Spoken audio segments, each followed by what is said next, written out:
بسم اللہ الرحمن الرحیم۔ السلام علیکم۔ میں سید اسد اللہ آپ کی خدمت میں ہمارے رویے کے عنوان سے حاضر خدمت ہوں۔ آج جو ہمارا موضوع گفتگو ہے وہ خوف ہے۔ ہمارے اندر ایک اللہ تبارک و تعالیٰ نے ہر انسان کے اندر خوف کی کیفیت رکھی ہے۔ ہر آدمی کہیں نہ کہیں خوف زدہ ہوتا ہے، اور یہ خوف اس وقت پیدا ہوتا ہے کہ یہ جب اسے اپنی ذات کے بالخصوص نقصان ہونے کا، اپنی ذات کے ضائع ہونے کا، مر جانے کا، قتل ہو جانے کا، یا اپنی ذات سے متعلق چیزوں کے نقصان ہو جانے کا جب اندیشہ ہوتا ہے تو اس کے اندر ایک خوف کی کیفیت طاری ہوتی ہے۔ یہ ایک ڈیفینسو کیفیت ہے انسان کے اندر، تاکہ وہ غلطی سے بچ سکے۔ اگر انسان کے اندر اللہ تبارک و تعالیٰ نے اس خوف کی کیفیت اس لیے رکھی ہے تاکہ وہ اپنی غلطیوں کا جائزہ لے، جو نسیان اور عجلت کے نتیجے میں جو اس سے خطا اور غلطیاں وقوع پذیر ہوتی ہیں، تو وہ اپنے آپ کو محتاط کر لے اور اپنا جائزہ لے، اور وہ ان غلطیوں اور خطاؤں کو وہ ریپیٹ نہ کرنے پائے۔ تو بنیادی طور پر خوف کی کیفیت تو اس لیے رکھی گئی ہے، اور اس میں ظاہر ہے کہ اس کے عمل اور رویوں میں اس میں تو سب سے بہتر پہلی چیز تو خود اس کی اپنی ذات ہے، اور اس کے وہ اسباب اور وسائل ہیں جس کے لیے جو ہے وہ اب یہ ہے کہ انسان جب معاشرے میں رہتا ہے، انسانوں کے درمیان رہتا ہے، تو یہ بھی حقیقت ہے کہ انسان کا سب سے بڑا دشمن، سب سے بڑا حریص تو خود انسان ہی ہوا ہے۔ تو انسان جب کسی اپنے جیسے انسان سے یا انسانوں کا کوئی معاشرہ اور کوئی گروہ اور طبقہ کسی دوسرے طبقے اور گروہوں سے اس بات کا اندیشہ ہوتا ہے کہ وہ اس سے ہمیں نقصان پہنچے گا، اس سے ہمارے اندر تباہی پیدا ہوگی، تو اس کے اندر ایک کیفیت پیدا ہوتی ہے جو خوف کی کیفیت ہے۔ اس سے پہلے ہم نے جو بات کی تھی وہ غصے کی کیفیت تھی، وہ بھی ایک کیفیت ہے، وہ آفینسو کیفیت ہے، اور یہ ڈیفینسو کیفیت ہے۔ جن کے اندر غصہ ہوتا ہے اور غصے کو وہ پروڈکٹیو استعمال کرنا چاہتے ہیں، تو وہ قومیں ایسے خوف کے مقابلے میں یا وہ افراد اس خوف کے بجائے وہ ان کے اندر غصے کی کیفیت آتی ہے، اور غصے کو وہ پھر پروڈکٹیو بناتے ہیں، اور پروڈکٹیو کے نتیجے میں وہ ان علامت یا وہ ان قوتوں کے مقابلے میں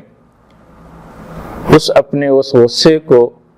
اس قوت میں ڈھالتے ہیں جس کے نتیجے میں وہ اس خطرات سے اپنے آپ کو یا اپنے معاشرے کو یا اپنے خاندان کو بچا پاتے ہیں۔ اس کے مقابلے میں اگر قومیں اور افراد جو ہیں وہ خوفزدہ ہو جاتے ہیں تو وہ ڈیفینسو ہو جاتے ہیں، اور پھر ڈیفینسو ہونے کی صورت میں یہ ہوتا ہے کہ جس قوتوں سے اس کو خوف لاحق ہوتا ہے وہ خوف اس کے لیے بڑھتا چلا جاتا ہے، اور پھر انسان جو ہے وہ ڈیفینسو سے ڈیفینسو ہوتا چلا جاتا ہے، یہاں تک کہ جس قوم سے یا جس فرد سے یا جس گروہ سے یا جس طبقے سے اس کو خوف زدہ ہونا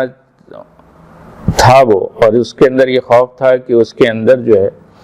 وہ اس کی وجہ سے وہ نقصان اٹھا لے گا، تو وہ پھر اس کے نقصان سے بچنے کے لیے مد مقابل قوتوں کی تابعداری اور اس کی اطاعت میں لگ جاتا ہے، اور یہی خوف پھر اس قوم کو، اس فرد کو غلامی کی طرف لے جاتا ہے۔ تو یہ خوف کی وہ کیفیت ہے جو انسان کے لیے یا کسی انسانی معاشرے کے لیے وہ پھر ایک زوال کی طرف اور ایک پستی کی طرف اسے لے جاتا ہے۔ اس میں ہم بھی اپنا جائزہ لے سکتے ہیں کہ بحیثیت قوم اور ملت جب ہم کسی خوف کی وہ کیفیت، وہ لمحات، وہ قوتیں، وہ علامات جس سے ہمیں نقصان پہنچتا ہے، اس سے خوفزدہ ہونے کے بجائے ہم اپنی اس غصے کی قوت کو استعمال کرتے ہیں اور اس کے نتیجے میں ہم اٹھ کھڑے ہوتے ہیں، تو پھر اس خوف سے ہم نکل جاتے ہیں، گو کہ اس میں وقتی طور پر ہمیں نقصان بھی ہوتا ہے، یہ نقصان جانی بھی ہو سکتی ہے، یہ نقصان مالی بھی ہو سکتا ہے، لیکن اینڈ رزلٹ یہ ہے کہ وہ پھر ہم دوبارہ سرخرو ہوتے ہیں، ایک طاقتور قوم کی طور پر کھڑے ہو جاتے ہیں، اور پھر دنیا کی قوموں میں ایک باعزت مقام پاتے ہیں۔ اور اس کے مد مقابل جو کیفیت ہے کہ جب ہم کسی قوت سے ڈر جاتے ہیں، سرنڈر کر جاتے ہیں، ڈھہ جاتے ہیں، اور یہ کوشش ہوتی ہے کہ ہم اس طرح اپنے آپ کو بچا لیں گے، تو یہ بچانے کی کیفیت وقتی حکمت عملی کے تحت تو ٹھیک ہے، لیکن اگر یہ خوف جو ہے ایک ذہن میں رچ بس جائے اور یہ ہو کہ مد مقابل قوتوں کی جو ہے وہ بات مان لی جائے تاکہ ہم ان نقصان کے جو خوف ہے اس سے ہم نکل سکیں اور اپنے نقصانات کو فوائد میں تبدیل کر سکیں، تو پھر ایسی کیفیت چاہے وہ ایک فرد ہو یا قوم یا گروہ یا ملت ہو، پھر وہ غلامی کی طرف سفر کرتی ہے۔ ہم جانتے ہیں کہ ہم انسان جب سے اس زمین پہ آئے ہیں، ہماری ابتدا اور ہماری بنیاد میں ہی جو ہے ایک مد مقابل قوت موجود ہے، اور وہ ہے شیطانی قوت۔ اور یہ شیطانی قوت صرف وہ ابلیس نہیں ہے، بلکہ وہ ابلیس کے مزاج پر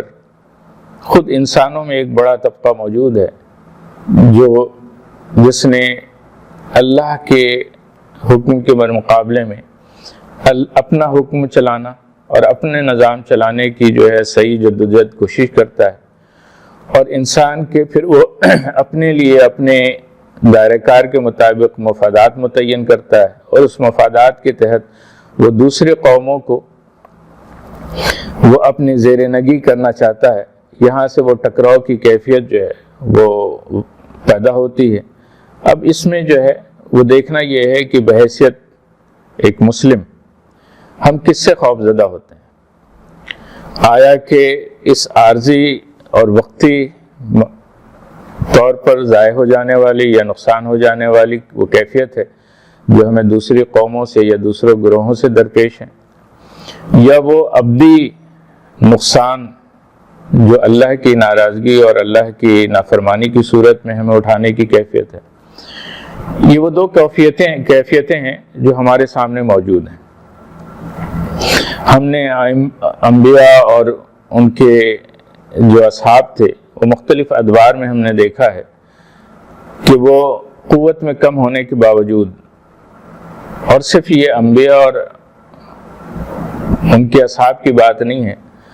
بلکہ اگر قوموں کا ہم جائزہ لیں تو وہ قومیں بھی جو کسی وقت بہت پسی ہوئی تھیں، بہت تھوڑی تھیں، اور انسانی تاریخ میں ان کا کوئی مقام اور کوئی حیثیت نہیں تھی،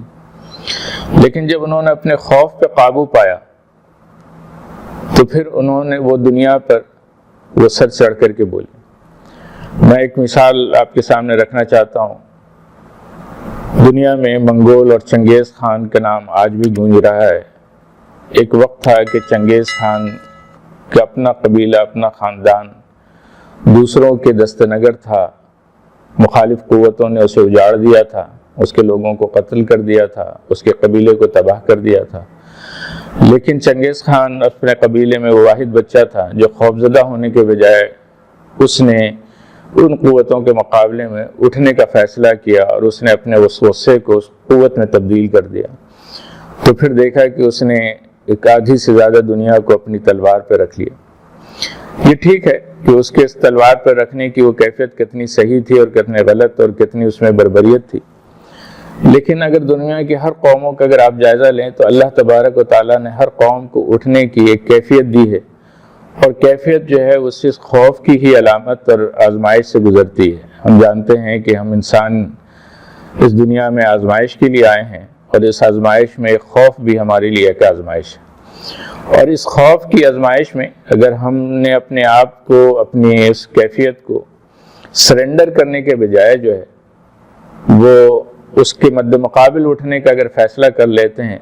تو پھر دنیا میں ہم سرخرو بن جاتے ہیں، ہماری قوت کو، ہماری صلاحیت کو پھر دنیا تسلیم کرتی ہے۔ اور آج بھی جو دنیا میں اپنے آپ کو بڑی طاقت کہلاتی ہیں، اور ماضی میں بھی جو قومیں اور قوتیں جو اپنے آپ کو طاقتور کہلائیں اور دنیا نے ان کی طاقتوں کو تسلیم کیا، وہ اسی طرح اسی جدوجہد سے وہ نکلی ہیں، اور اسی جدوجہد میں اللہ تبارک و تعالیٰ کا پیغام یہ ہے کہ فَلَا تَخَافُوهُمْ وَخَوْفُونِي، تم ان سے جو ہے وہ خوف نہ کرو بلکہ مجھ سے خوف کرو۔ اور اسی خوف کی ضمن میں ایک اور چیز ہے، وہ حزن ہے، ملال ہے۔ یہ خوف کی جزنی کیفیت ہے، اور وہ یہ ہے کہ اپنی ذات اور اپنے کے بجائے اپنے جو متعلق جو قوتیں ہوتی ہیں، جن سے ہمیں محبت ہوتی ہے، جن سے پیار ہوتا ہے، وہ خوف کی ایک کیفیت، وہ حزن کی کیفیت ہوتی ہے۔ اس کی ایک بڑی مثال ہمیں اس وقت ملتی ہے جب نبی اکرم صلی اللہ علیہ وسلم ابو بکر صدیق کے ساتھ ہجرت کے مرحلے میں غار ثور میں مقیم تھے، تو اس وقت جو ہے ابو بکر صدیق کو حزن کی کیفیت تھی، خوف کی کیفیت نہیں تھی۔ اور حزن کی کیفیت یہ تھی کہ نبی صلی اللہ علیہ وسلم کو کہیں نقصان نہ پہنچائے۔ انہوں اپنی ذات کا نہیں تھا، نبی صلی اللہ علیہ وسلم کی فکر تھی، اسی لیے وہاں پر نبی اکرم صلی اللہ علیہ وسلم نے ان کو تسلی دی اور کہا کہ وَلَا تَحْزَنْ إِنَّ اللَّهَ مَعَنَا، تم ملال نہ کرو، فکر نہ کرو، اللہ ہمارے ساتھ۔ تو قوم عروج کی اس کیفیت میں جو اصل کامیابی اور خوف سے نکلنے کی جو چیز یہ ہے کہ اللہ تبارک و تعالیٰ نے رسول اللہ صلی اللہ علیہ وسلم کے ذریعے سے جو ہم تک ہدایت بھیجی ہے، اگر ہم نے اس کو پوری طرح اس کی اتباع کی تو اگر دنیاوی زندگی میں ہمیں وقتی طور پر نقصان ہمارے چاہے وہ جان کا ہو، مال کا ہو، ہمارے عزیزوں کے نقصان کا حزن کی صورت میں ہو، ان کو اگر ہم انگیز کر لیتے ہیں، کیونکہ دنیا کی یہ ساری چیزیں بہرحال ایک دن ہمارے ہاتھ سے نکل جانی ہیں، تو پھر وہ مرحلہ ہے جو اصل زندگی ہے، جو قیامت کی زندگی ہے، جو روز حشر کے بعد کی زندگی ہے، اس کے لیے اللہ تعالیٰ نے ہمیں ایک سرٹیفکیٹ دیا ہے۔ ہر مومنوں کو یہ سرٹیفکیٹ اللہ تعالیٰ نے فراہم کر دی ہے اور کہا کہ فَإِمَّا يَأْتِيَنَّكُم مِّنِّي هُدًى فَمَن تَبِعَ هُدَايَ فَلَا خَوْفٌ عَلَيْهِمْ وَلَا هُمْ يَحْزَنُونَ۔ جب بھی میری ہدایت تمہارے سامنے آتی رہیں، تم اس کی اگر اتباع کرتے رہو گے تو پھر میری طرف سے سرٹیفکیٹ ہے کہ نہ تمہیں غم ہوگا اور نہ تمہیں ملال ہوگا، نہ تمہارا ذاتی نقصان ہوگا، نہ تمہارے عزیزوں کا اور تمہارے سے محبت، تم جن سے محبت کرتے ہو، ان کا نقصان ہوگا۔ اور ان جو محبت کرنے والوں میں جو ہمارے اہل و عیال ہیں، ان کو بھی اس نقصان سے بچانے کے لیے جدوجہد کرنے کی ضرورت ہے، جس کو کہا گیا کہ اس جہنم کی آگ سے بچاؤ، اس اصل خوف سے بچانے کی ضرورت ہے۔ اللہ تعالی ہم سب کو اس اصل خوف سے بچنے کی توفیق عطا فرمائے۔ اپنا خیال رکھیے گا۔ السلام علیکم ورحمۃ اللہ وبرکاتہ۔